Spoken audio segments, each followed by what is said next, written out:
Welcome to CEO Money. I'm Michael Yorba. Thanks for joining with us. I am here with Kirk Otis. He is with Merger Partners. Kirk, welcome to the show. Well, it's a pleasure. All right. Give us some background on you, and then I want to talk about some of the things that maybe most people don't get a chance to talk about in your position. Okay. All right. That sounds excellent. So my background, I really started in a technology firm, technology division of LTV downtown Dallas, and left there and joined the telecom craze back in the 90s and spent 20 years in corporate development doing strategic transactions, looking for ways to get into new markets and into new products and into new regions of the world, and then following that up with execution plans to actually execute. So I'd say I'm a strategic execution guy. That's good. That's a good statement. And the world needs more strategic execution guys. Right. So the big thinkers. And I parlayed that into a CEO slot in the semiconductor space. It was focused on telecom at the time in optics, and we pivoted that firm to become a leader in the illumination systems for autonomous driving. And now I'm in the investment banking space. Now let's go there. On the investment banking space, you're saying that we could do better in our local area in Dallas. I want you to bring that out. Talking about inorganic growth, roll-ups, management team, right. Things like that. Well, I think when I was talking to you about that, I have a bit of a passion project personally in the venture space because I think we've got a serious gap in our community in the access to venture capital, and the implication is entrepreneurs end up spending an inordinate amount of time chasing for capital, and while they're doing that, they're struggling, but they're also not developing the company. They're not focused on customers and product development during that time period. They're more focused on trying to chase down capital, and it's simply because there's too few dollars in the Dallas-Fort Worth, North Texas region for venture. We've got incubators, we got angel networks, and I think a lot of the angel networks are loath to invest because they don't know who's going to follow on. Where investment banking picks up is a transition that those entrepreneurial-led companies that had venture rounds in them, investing in them to take them to the next round once they become profitable. How would you make a solution? There's got to be a bridge here. Well, unfortunately, I don't have a quick and ready answer. What happened is we had a lot of VC money was going into the telecom space. That fell apart, and so those funds didn't return their capital. It was a bit of a disaster, and so a lot of people were reluctant to put money into the VC. And then at the same time, oil and gas came around, the real estate market rebounded, and so a lot of money have poured into those sectors that would have gone into venture. And there'll probably be some rotation as those segments mature and the opportunities for returns, outsized returns, kind of diminish in real estate and oil and gas. Maybe, hopefully we'll see some of that money flow back into the venture coffers and attract some VC talent into the community. Okay. Having VC money come into Dallas can't just be dependent on other markets diminishing. There's other things that would be attractive. High returns and a prolific amount of deals. Is there any sectors you're looking at or any teasers you think that we would get, whether it's Boston, Silicon Valley, or other pockets of classic venture capital that would come here? Or do you think it's better to just be organic about it and grow it from within? Because if there is a void, trust me, there'll be some brilliant person figure out how to fill it. The couple of hot themes that are coming, and a natural for us is 5G technology. Mm-hmm.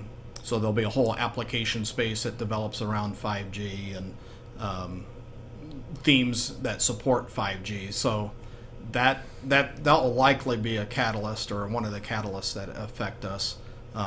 Artificial intelligence is another space I think that is probably prime for the Dallas-Fort Worth area. Why do you say that? Why do you say AI is big for here? There's a lot of firms that are focused in financial services, banking, and communications, and those areas are areas where you can implement AI. And AI is going to be everywhere, Right. but it should be here too. Okay, so you think that Dallas is lacking in the AI space, and that's why we're having it? Or I'm just saying there's embryonic? opportunities. Yeah, I just say there's opportunities, and there's unique developments going on in the area, and local talent can bring the AI component to those worlds. Okay. One of the things that you mentioned in our prior conversation is that energy is hot. I want to hear more about that. Why you think, energy is so hot here? Well, that's kind of a play on words, but Yeah. it's hot. No state uses more energy than Texas, Right. and it's because of the heat. No state generates more wind power than the state of Texas. And the issue with wind is it happens in the morning, and in the morning hours, and that's not the heat of the day. And so there's sort of a disconnect of when the cheap power is available and when the power is most costly. And the deals I was talking about happen to be battery deals. Okay. Using cryogenics is one, using everything from utility scale batteries to batteries in the home. And in the last 6 months or so, I've seen 4 various power deals around battery technologies, or using battery technologies, or AI around battery. And it's kind of interesting. And it's all focused on solving this time shift of when the power is available and generated and when it's required. Okay. In that vein, are you seeing like longer lasting batteries, or is it just a technology to be able to modulate the battery's lifespan and the energy It's just a distribution? matter of changing the generation of power and making it available later in the day. Okay. So it's not the lifespan of the battery, it's simply the cost of doing that. Do you think that that's our biggest value that we have here in our area right now is more energy based, or are there other things? I mean, you mentioned AI earlier, but I talk to people all day long about all kinds of types of market sectors. I think energy is interesting to us because it's a technology we have here, because we have a competitive marketplace for power. The environment is flexible, so we can implement some things here that not all the states can, and we've got the need, because we've got more wind energy than any other state, and we've got more. I didn't know that. Oh yeah, More than California, more in the East Coast? by far. Oh, Yeah, we're number one in terms of wind energy. okay. And in fact, I think the Dallas Morning News or somebody came out with a report that said in June, 22% of our power in the state came from wind, and 21% came from the second source, which is coal. So would it be safe to say that we're really... Actually, they were just comparing it to coal. I think the second source is actually natural gas, but it was the first time that wind had exceeded coal in terms of generation. Are we becoming more of a green state than most people know? By being Probably able to so. do that? Probably so. That should be a big marketing campaign for the state. I mean, the number one state that consumes power Yeah. is the number one wind producer, and we're the number one consumer of wind energy naturally. Got it. All right. So, Not that I'm a wind proponent. it's Great stuff. I don't mind. All right. So let's circle back, because one of the big things that you came on the show to talk about is how the DFW area, Dallas-Fort Worth area, needs more venture capital to invest in more companies. Is it a changing of the restrictions on the types of investment capital that you think need to be made, or is it more education on the entrepreneurs to get them up to the point where they can actually be prepared to accept professional investment type money? Well, I think it's the latter. I think we've got the technology, we've got the talent, we've got a number of the factors. But generally speaking, entrepreneurs and entrepreneurial-led teams, if there's one area they lack in, and we were talking about this earlier as well, is in the financial disciplines. That's not first and foremost in their tool bag. Mm-hmm. They're technologists. Technologists actually make great finance minds because it works the same, but the tools they use aren't financial statements and forecasts. Right. And a lot of times when, as an investment banker, we go and we have somebody come in and talk to us and we ask for their financial statements, it sounds kind of crazy to me, but they'll say, well, let me go to my tax guy and I'll get that for you. And when they say that, I know that they're going to provide me the 2017 financial statements that were used to do the tax filing in 2018 last fall, and that they've got nothing more current than that, because that's what they're giving me, Mm-hmm. and they've got no forecast. I mean, why would you forecast based on something from 2017? I mean, right? Right. The And world's changed. that's how they run their business, which is fine as an entrepreneur because they have a good pulse on it.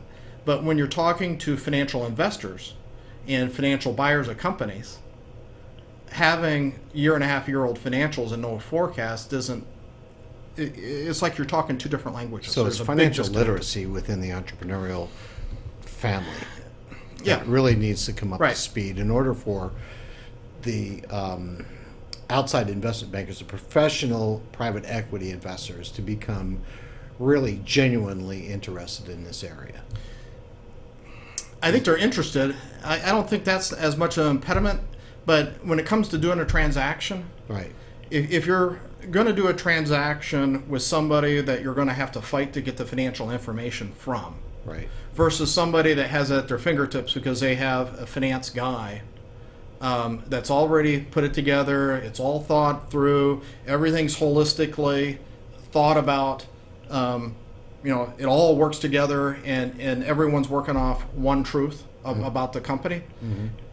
If I was doing due diligence on two companies, it's a whole lot easier for me to get my head wrapped around and get comfortable and confident about somebody that has the financial element as part of the plan versus a guy that has great technology but has no financial basis. Great vision, great technology, but no financial structure. Yeah, To it's just a rigor thing, and Okay, I get it. and everyone's heard accounting is the language of business. Well, when it comes to attracting institutional investors and talking to banks, it really is. And a good finance guy can put you in a right path in terms of where the profit pockets are, where you should be focusing investment dollars, because he can prove it out in the finances. What sounds good to the entrepreneur from a simplicity standpoint doesn't always return provide a return on investment. And a finance guy can get convinced one way or another. They're not they're not the creator of the truth, but they can help you work through those permutations to figure out where to focus and where the returns can be derived from. Good words of wisdom. Is there anything else you want to bring out to the audience before we close today? Excuse me. Well, the other big thing that's going on, I'd say, big trend is we're coming to this big baby boomer issue where we've got roughly 1.2 million businesses in the U.S. That are in the $10 to $100 million range. And boomers are big time leaders of those companies, and they're going to be exiting. And when they do that, this whole issue of financial rigor is going to become a problem or an opportunity for those that focus on it. And so I think it's a huge opportunity for financial advisors and experts in that area to get engaged and provide some real value. So, are you thinking that the next generation really isn't inclined to address the financials as much as the previous generation, the baby boomers, were? No, I wouldn't say that. I'm just saying that when these transactions occur, Right. the seller's got to be ready. Okay. Otherwise, the buyer's going to move on to the next opportunity. Got it. Good point. All right, Kirk, thanks for being a guest on You bet. today's show. Thank you. You're welcome.